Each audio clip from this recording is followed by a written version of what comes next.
La gauche va-t-elle enfin prendre le pouvoir en Colombie? Le 29 mai dernier, en Colombie, le premier tour de l'élection présidentielle a déjà marqué l'histoire. La droite traditionnelle du président sortant Iván Duque, représentée par Federico Gutiérrez, est éliminée dès le premier tour.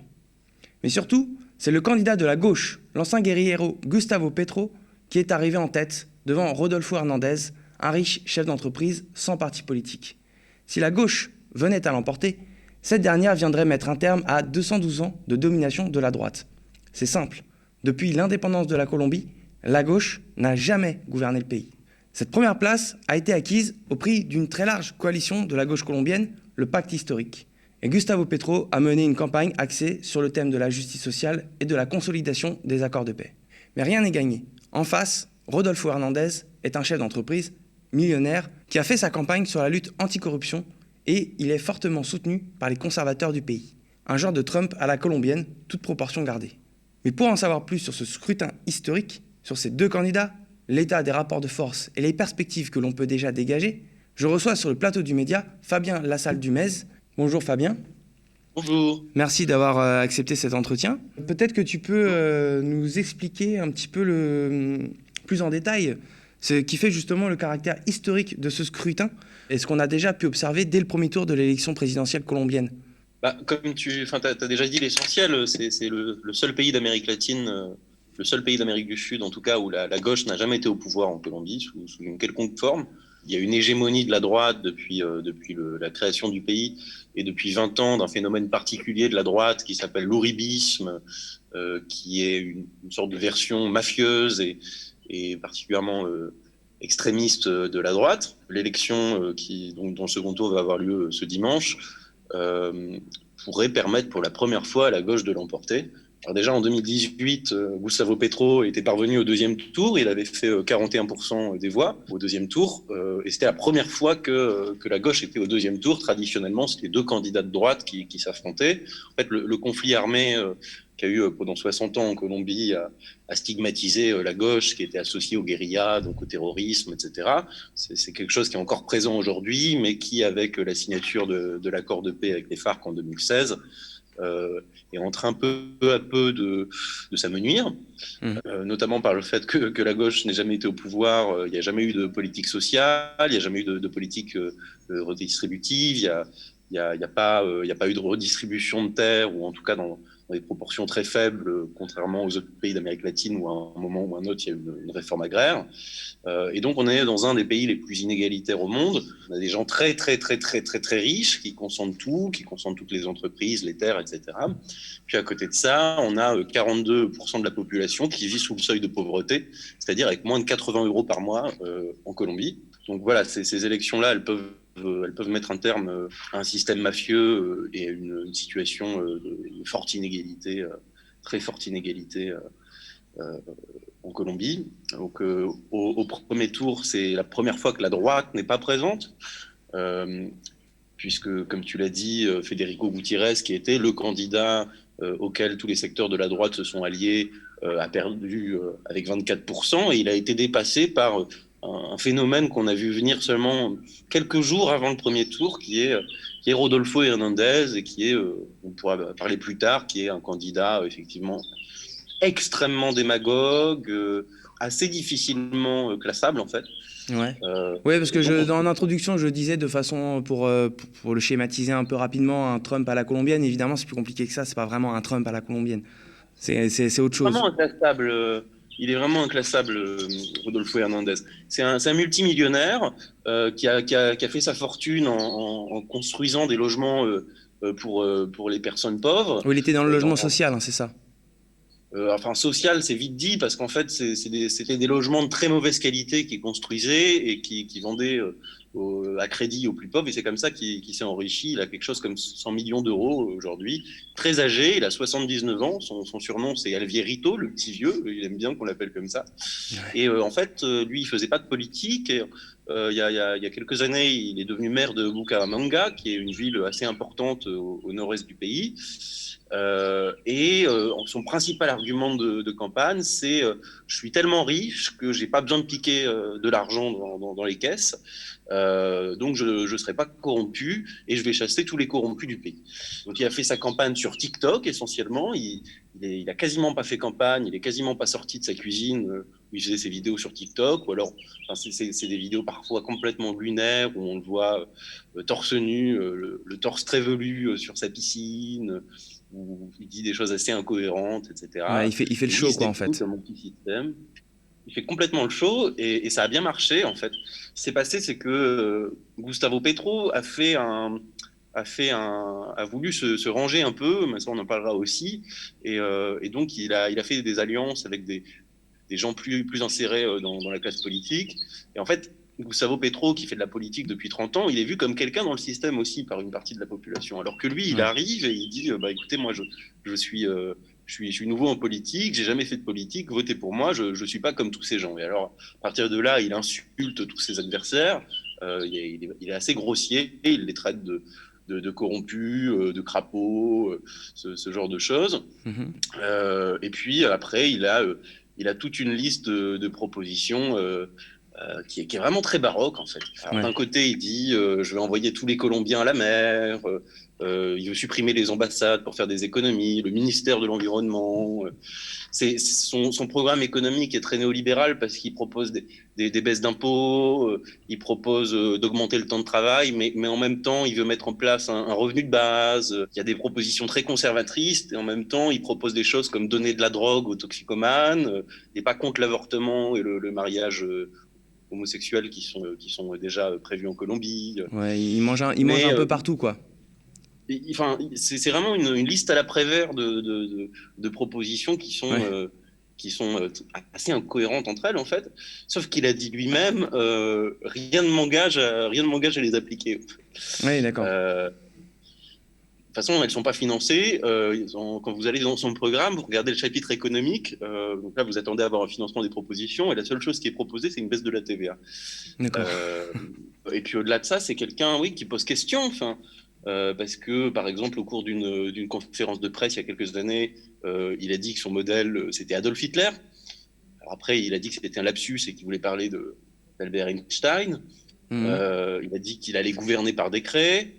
Et puis oui, c'est quelqu'un de misogyne, c'est quelqu'un qui, au sein de la mairie de Bucaramanga, a harcelé ses employés, c'est quelqu'un qui insulte ses adversaires. Et en fait, l'électorat de Rodolfo Hernandez, comme Ouais. l'électorat de Gustavo Petro, en fait, en tout cas l'électorat du premier tour de Rodolfo Hernandez, déteste la droite, comme c'est le cas aujourd'hui de 80% des Colombiens. Oui, oui, parce que Pourtant, justement, je te coupe là-dessus pour en revenir, parce que tu parlais tout à l'heure de la droite traditionnelle qui avait un mode de gouvernement mafieux. L'année dernière, on avait, nous, aux médias, traité le sujet, il y avait les manifestations qui avaient été très violemment réprimées. Et de toute façon, la violence, manifestement, il y a eu une vraie résurgence de la violence en Colombie pendant le mandat d'Ivan Duque. Est-ce qu'il n'y a pas quand même Là, pour le coup, là, tu dis il y a 80% des Colombiens qui n'en peuvent plus de cette droite-là. C'est une sanction, c'est une vraie sanction, là. Ce premier tour de l'élection présidentielle a sonné comme une vraie sanction pour la droite uribiste. complètement. En fait, donc, ce qu'on appelle l'Ouribi, c'est le mouvement qui est né avec le président Alvaro Uribe, qui est arrivé au pouvoir en 2002. Mhm. Alors, c'est quelqu'un qui a commencé sa carrière avec Pablo Escobar dans les années 80. Il était chargé comme directeur, enfin, il a été nommé directeur de l'aéronautique civile du pays à 26 ou 27 ans. Donc, c'est lui qui contrôlait tous les avions qui sortaient et qui entraient en Colombie. Et donc, ça a permis à Pablo Escobar de faire passer des tonnes et des tonnes de cocaïne aux États-Unis. Mhm. Il y a une liste du FBI, je crois, enfin, en tout cas d'une instance américaine dans les années 80, où il a le numéro 86 dans une liste de narcotrafiquants. En fait, il va réussir à s'imposer d'abord dans son fief, donc Antioquia, qui est le département un peu le plus conservateur du pays, où on trouve la ville de Medellín. Et en 2002, il quitte le parti libéral, qui était l'un des deux partis traditionnels. Il crée son propre mouvement et il est élu président de la République. Et à partir de là, il va y avoir tout un tas de scandales. Et le plus important d'entre eux, c'est la parapolitique. Donc c'est un scandale qui éclate en 2006. En fait, on s'aperçoit que la moitié environ des parlementaires qui étaient tous reliés d'une façon ou d'une autre à l'ouribisme, étaient liés aux paramilitaires. Donc les paramilitaires, qu'est-ce que c'est dans le contexte du conflit armé, en fait, c'est des groupes d'ultra-droite qui étaient principalement dédiés à deux choses. D'abord, massacrer les paysans qui étaient suspectés de soutenir la guérilla. Et alors, c'est Daesh en Amérique latine, en fait. C'est massacre à la tronçonneuse, c'est les gens dans des fours crématoires, enfin, c'est une barbarie absolue. Et faire du narcotrafic, en fait. En fait, quand Pablo Escobar, le cartel de Medellín et ensuite le cartel de Cali ont disparu, c'est en gros les paramilitaires qui, avec aussi les guérillas, ont repris le business de la cocaïne. Et en 2006, il y a ce scandale qui éclate. Il y a aussi le scandale des faux positifs. Donc les faux positifs, c'est 6402 personnes au moins qui étaient des citoyens qu'on a tués et qu'on a déguisés ensuite en guérilleros pour augmenter les statistiques de la politique qui s'appelait de sécurité démocratique d'Alvaro Uribe, qui était la politique tout militaire pour lutter contre les guérillas, puisque Uribe était opposé à un accord de paix et lui voulait s'attaquer seulement par les armes aux guérillas. Aujourd'hui, Uribe, il a plus de 300 enquêtes pénales qui sont ouvertes contre lui, mais il n'y en a aucune qui a avancé, une seule où il a été proprement dit mis en examen, mais c'est pour un cas assez mineur de corruption de témoins. Mais hormis cela, pour l'instant, il est intouchable. Pendant longtemps, les gens ont apprécié Uribe. Quand il était au pouvoir, il avait 80% d'opinion favorable, parce que c'est vrai que cette politique extrêmement violente, elle a réduit l'emprise de la guérilla, ce qui a permis, notamment aux Colombiens des villes, par exemple, de pouvoir voyager dans le pays, ce qu'ils ne pouvaient pas faire auparavant. Et il y avait aussi une aide militaire des États-Unis extrêmement conséquente à cette époque-là, qui a renforcé l'armée colombienne et qui a permis de réduire le poids des guérillas. Et donc, il était très populaire, mais en fait, cette popularité, elle s'est étiolée peu à peu parce que les gens ont réalisé que c'est ces politiques qui conduisaient à ce que beaucoup de gens vivent dans la misère, et aussi parce que les gens ont réalisé qu'en fait ce type est un criminel. Aujourd'hui, son surnom c'est Matarife, qui signifie le boucher, et il a à peine 20% d'opinion favorable contre les 80% qu'il avait il y a quelques années. Et en fait, Uribe, en 2010, veut se représenter un troisième mandat, mais il est empêché par la Cour constitutionnelle. Donc, il va proposer son ancien ministre de la Défense, qui est Juan Manuel Santos, et qui lui appartient à la famille, l'une des familles les plus puissantes de Colombie.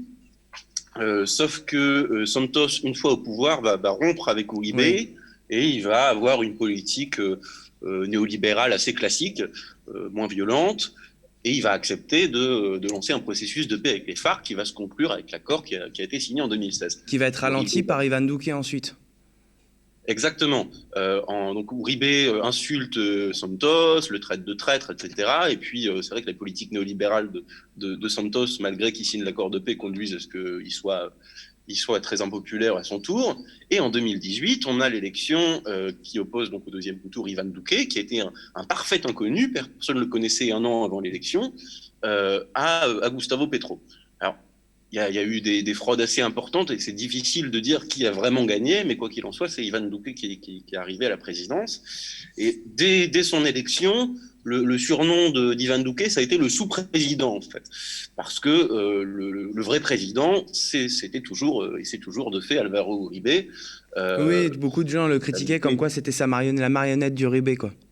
C'est ça. Iván Duque, c'est pas quelqu'un qui brille par son intelligence. La chef de cabinet de la présidence, c'est l'une des plus proches collaboratrices d'Alvaro Uribe. Le parti est entièrement entre les mains d'Uribe. Les ministres sont des proches d'Uribe. Et Uribe, lui, était sénateur jusqu'à ce qu'il y ait ce procès dont je parlais pour corruption de témoins, où il a renoncé pour être jugé par une instance plus favorable que l'instance avec laquelle il aurait dû être jugé. Et puis Iván Duque, lui non plus, c'est pas démarqué par une absence de corruption. Il y a notamment pendant son élection, il y a eu le scandale de la Ñeñe Politica. Donc en fait, ça part d'un type qui s'appelle le Ñeñe Hernandez, qui est un narcotrafiquant, qui a acheté des votes en fait avec de l'argent de la drogue. Et ensuite, quand le scandale a été révélé, ce type est mort dans des circonstances très étranges au Brésil.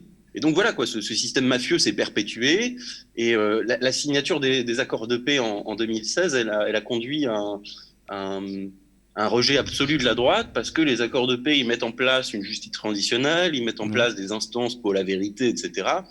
Et donc, la peur absolue de la droite, de l'ouribisme, c'est que ça conduise à ce que, et c'est ce qui est en train de se passer de fait, à ce que peu à peu leurs crimes soient révélés.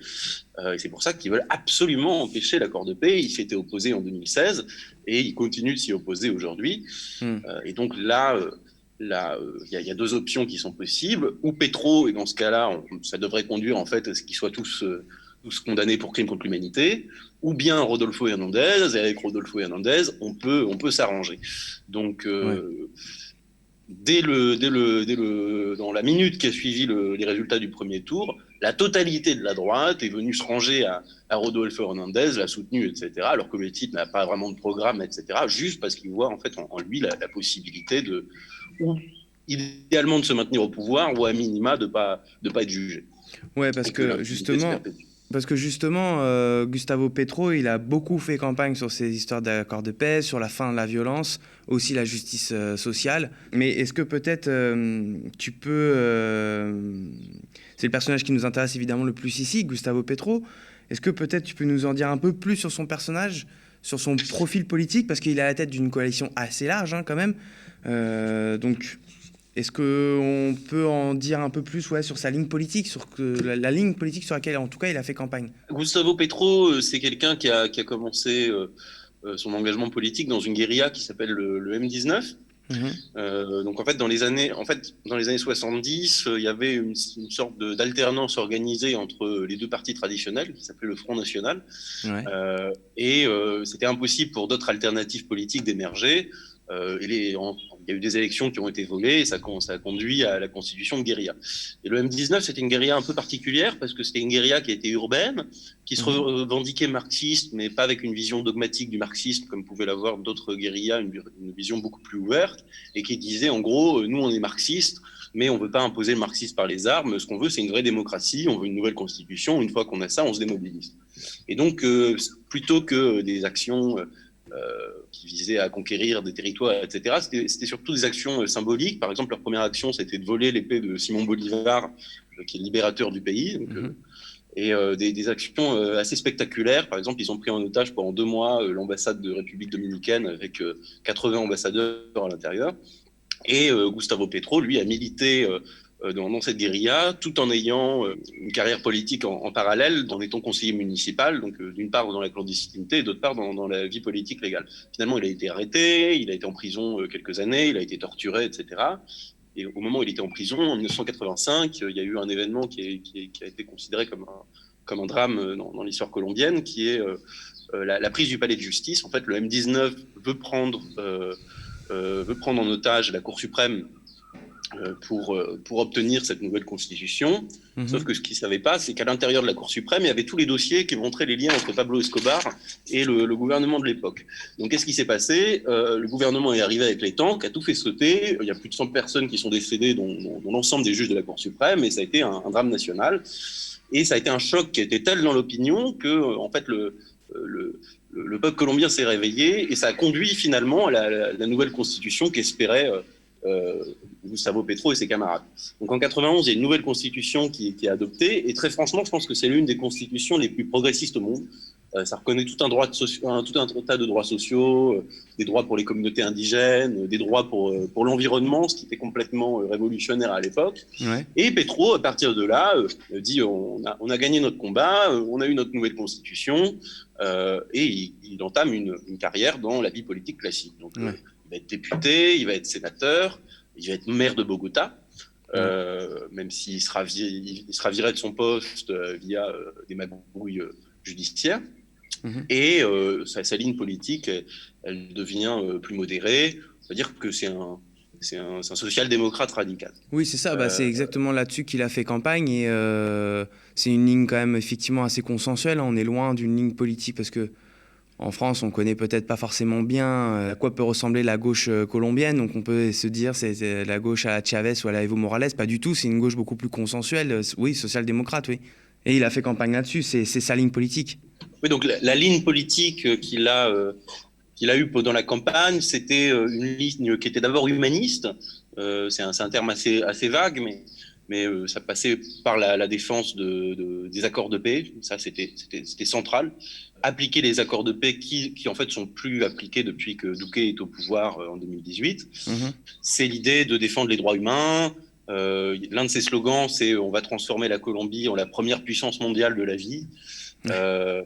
Il y a l'idée d'un rassemblement du peuple colombien qui est divisé par le discours des médias, par le discours de la droite, par les conditions de classe qui varient énormément, qui sont particulièrement frappantes en Colombie.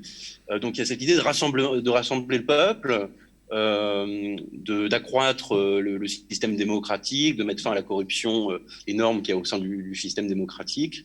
Et puis la place de l'écologie est extrêmement importante. Il veut mettre fin au modèle extractiviste du pays. Il veut défendre la nature colombienne qui est l'une des plus riches au monde. Ouais. La question de l'égalité entre les hommes et les femmes, elle est très importante aussi dans son programme. Il ne se revendique pas comme socialiste. Je pense qu'au fond de lui, il est marxiste, il a une lecture marxiste, mais il ne se revendique pas socialiste, déjà parce que le socialisme, c'est un mot qui fait peur en Colombie avec le Venezuela à côté, etc. Et puis parce que dans le contexte actuel, l'idée, c'est pas de construire le socialisme en 4 ans, l'idée, c'est plutôt de construire les bases d'un État un peu redistributif, et les bases d'un système démocratique sain, expurgé de la corruption. Ce sont ces mots, d'ailleurs, il parle beaucoup de ça, construire les bases pour créer un État redistributif, plus juste, etc. Ce sont ces mots. Je pense que, oui, de toute façon, c'est ce qu'il faut faire. Le mandat, c'est 4 ans. S'il est élu, ça serait déjà incroyable s'il arrivait à construire les bases saines d'un État de droit, d'un État social. Mais voilà, en 4 ans, on peut pas espérer plus de choses. Et ce qui est amusant, en fait, c'est qu'en Colombie, Gustavo Petro, il est vu comme un type d'extrême gauche, extrêmement radical, etc. Mais en Europe, oui, ça serait quelqu'un un peu comme Benoît Hamon, peut-être, je pense. Ouais, je vois.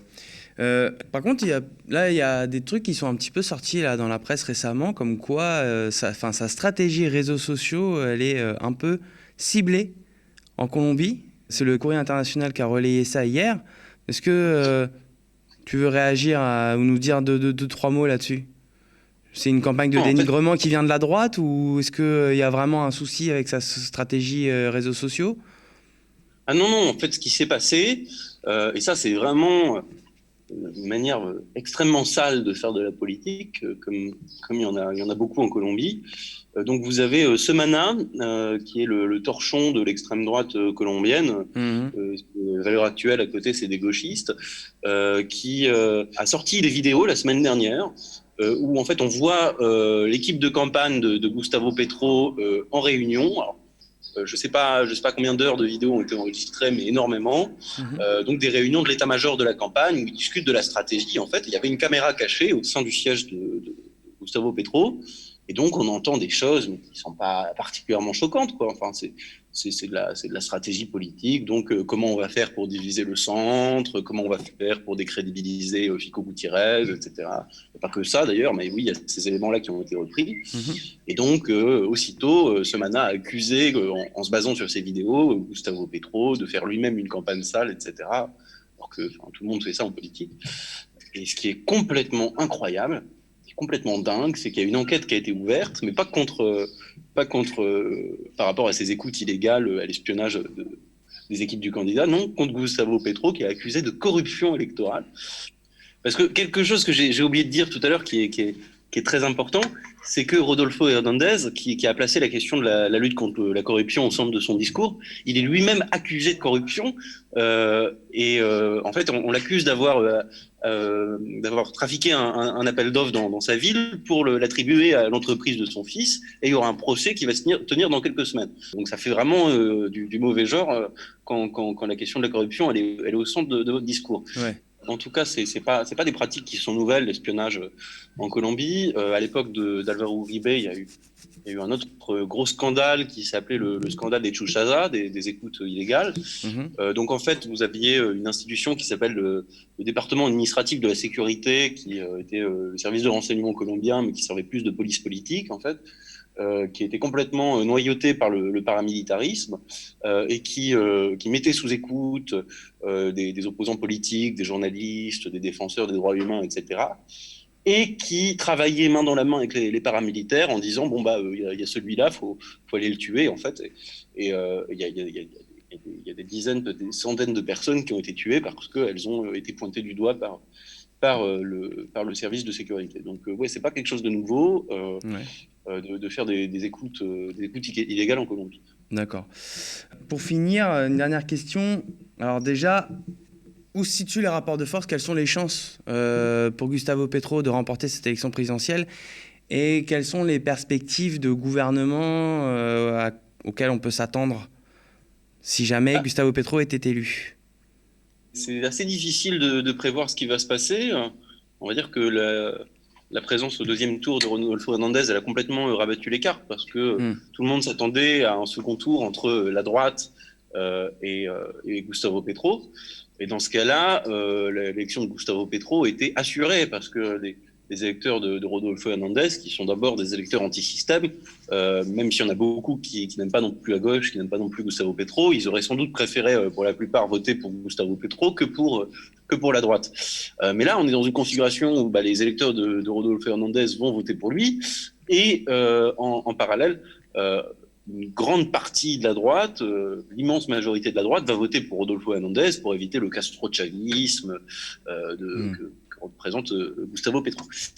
Et donc, à ce titre, c'est assez serré. Si on se contente de faire de l'addition de voix, on dirait que c'est plutôt Rodolfo Hernandez qui va gagner. Ouais. Cependant, il a quand même perdu, il y a eu 3 semaines entre les 2 tours, et au fil des semaines, il a vraiment perdu en dynamique. Il y a eu plusieurs polémiques, il a dit qu'il se torchait le cul avec la loi, et puis en fait, le fait que toute la droite les ralliait, ça dégoûte une partie de ses propres électeurs, en fait, qui voulaient voter pour lui pour mettre fin à la droite. De toute façon, c'est simple, si Rodolfo Hernandez est élu, il n'a pas un seul député, il n'a pas un seul sénateur, donc il faudra qu'il compte sur la droite pour gouverner. Ouais. Donc en fait, oui, voilà quoi. C'est Rodolfo Hernandez, c'est le plan B de la droite, et ça, c'est quelque chose dont se sont rendus compte peu à peu les gens. Donc aujourd'hui, je dirais que la dynamique, elle est plutôt en faveur de Gustavo Petro. En fait. Ouais. Le problème, c'est qu'en Colombie, les élections ne sont pas régulières. Il y a des achats de vote, beaucoup d'achats de vote. À minima, 20% de la population qui vit dans des zones qui sont contrôlées par les paramilitaires. Et dans ces zones-là, le vote est plus qu'incité. Les gens sont menacés s'ils ne votent pas pour le candidat décidé par les paramilitaires, etc. Ça fausse aussi le résultat. Et puis au-delà de ça, il y a des magouilles au moment du recomptage. Par exemple, là, il y a une opposition à ce que le logiciel qui centralise les votes soit inspecté. On va dire que là où normalement il faut 50% pour gagner l'élection, il faut au moins 55% à Gustavo Petro pour qu'il soit reconnu vainqueur. Ouais. Donc dans ces conditions, c'est difficile de dire ce qui va se passer. Je ne suis pas devin, mais je pense qu'un scénario qui est assez probable, c'est effectivement, oui, une différence très faible entre les deux, et c'est possible qu'il y ait une crise politique en fait qui naisse des résultats qui seront annoncés dimanche. En tout cas, si Gustavo Petro parvenait à être élu, ça va être extrêmement compliqué pour lui, parce que oui, on est dans un contexte où des zones entières du territoire sont contrôlées par les narco-paramilitaires, l'armée est ultra réactionnaire, ultra corrompu également. On a par exemple entendu le général Zapatero, qui est le chef d'état-major de l'armée, insulter Gustavo Petro il y a quelques semaines. Donc la fidélité de l'armée n'est pas du tout garantie. Ça va être vraiment compliqué. On peut s'attendre à une stratégie de la tension, avec potentiellement un retour des attentats, des tueries, et puis des manipulations médiatiques extrêmes, quoi. Enfin, pour moi, gagner l'élection, c'est vraiment 10% du travail. Ça va être vraiment, vraiment dur. Après, qu'est-ce qu'il va faire ? C'est difficile à dire. Je pense que oui, il va devoir faire des alliances, de toute façon, pour parvenir à gouverner. Déjà, il n'y a pas de majorité au Parlement. Voilà. Bon, alors, c'est un système présidentiel comme aux États-Unis. C'est pas comme en France où il faut une majorité pour gouverner. Mais il y a plein de choses que vous pouvez pas faire forcément si vous n'avez pas de majorité. Mais oui, je pense que s'il est élu, ça va être vraiment difficile de mettre en place des réformes. Je pense qu'il va se concentrer, oui, sur le nettoyage de l'État, la baisse de la corruption, puis la base d'un État social et la paix, comme je disais tout à l'heure. Mais oui, ça va être difficile. Ok. Merci beaucoup, Fabien. De rien. Merci, et merci d'avoir suivi cette émission. Au mois de mars, le média était au bord du gouffre. Et s'en est fallu de peu pour qu'il disparaisse. Mais grâce à votre mobilisation, nous avons tenu bon. Merci à vous. Grâce à vous, nous avons pu produire 150 matinales avec 200 invités qui ont réuni près de 30 millions de vues. Nous avons respecté l'engagement du manifeste du média. Malgré nos modestes moyens, nous avons combattu la haine de l'extrême droite, la violence de la Macronie, mais aussi les mensonges des grands médias. Que la manifestation soit déclarée ou non, on a le droit de dire stop, de dire non dans la rue. C'est un droit, c'est légal, et voici la réponse. Quand j'entends le mot violence policière, moi personnellement, je m'étouffe. Je n'ai pas besoin de vérifier que la France soit prête. La France est prête. Et elle est prête parce que nous avons un système de santé extrêmement solide. Depuis 3 ans, rien n'a été fait pour l'hôpital. Moins de lits, moins de personnel qu'en janvier 2020. Est-ce que c'est un scandale que l'État, des ministères, puissent avoir recours à des cabinets de conseil ? Je ne vois pas comment on ne peut pas parler de détournement d'argent public, puisque notre argent public de contribuables n'a servi à rien. Comme vous le voyez, le média a toujours remis l'église au centre du village. Il a donné de la voix aux engagés, aux révoltés, à tous les combats oubliés d'une presse mainstream qui ne donne la parole qu'aux puissants et aux prêcheurs de haine. Au moment où Emmanuel Macron commence son second quinquennat, et même si les législatives peuvent le freiner, nous avons plus que jamais besoin de médias de résistance, libres et gratuits. À la rentrée, nous allons revenir encore plus fort, encore plus impertinent. Après avoir fait irruption dans le monde merveilleux des matinales mainstream, nous vous proposons un tout nouveau projet, plus décapant encore, nous incruster dans la case du 18-20h. C'est le fameux soir où elle vous accuse de viol ? Il ne s'est rien passé. Il ne s'est rien passé, cher Yann. On a l'impression que vous avez quand même un mental d'acier. C'est sûr que c'est un parcours pas commun. Est-ce une bonne chose ? Non, à voilà, 80%. Voilà les gars, et je le vois sur les réseaux, c'est un truc de fou. Vous avez envie de voir autre chose le soir en rentrant à la maison ? Eh bien, nous aussi. C'est pourquoi nous vous proposerons dès la rentrée une émission à 18h qui s'appellera « Toujours debout ». Alors non, ce n'est pas une reprise de la chanson de Renaud. Ce n'est pas non plus un hommage à Valérie Pécresse. Debout ! Toujours debout sera un tout nouveau terrain de débat, de critique de l'actualité politique sans détour, avec un regard neuf, un ton décalé, à contre-courant de ce que l'espace médiatique nous sert jusqu'ici, avec des reportages de terrain et des chroniques sans concession. Cette émission, nous allons la construire avec vous. Car le média, ce n'est pas seulement une équipe de journalistes professionnels, ce sont 4500 sociétaires appartenant à la plus grande coopérative médiatique de France. Une coopérative engagée qui ne sera jamais sous le joug d'un milliardaire qui dicterait notre ligne éditoriale. Mais vous le savez, si nos contenus vidéo sont proposés gratuitement, leur production coûte cher, très cher. On met un pognon de dingue. Et un format de l'ambition de Toujours debout mobilisera des moyens inédits. Ainsi, pour que cette ambitieuse saison 6 du média puisse voir le jour, notre objectif est d'atteindre le prochain palier des 15 000 abonnés. Pour être une véritable alternative médiatique. Abonnez-vous, aidez-nous à atteindre le prochain palier de 15 000 abonnés pour que le média, votre média, reste toujours debout.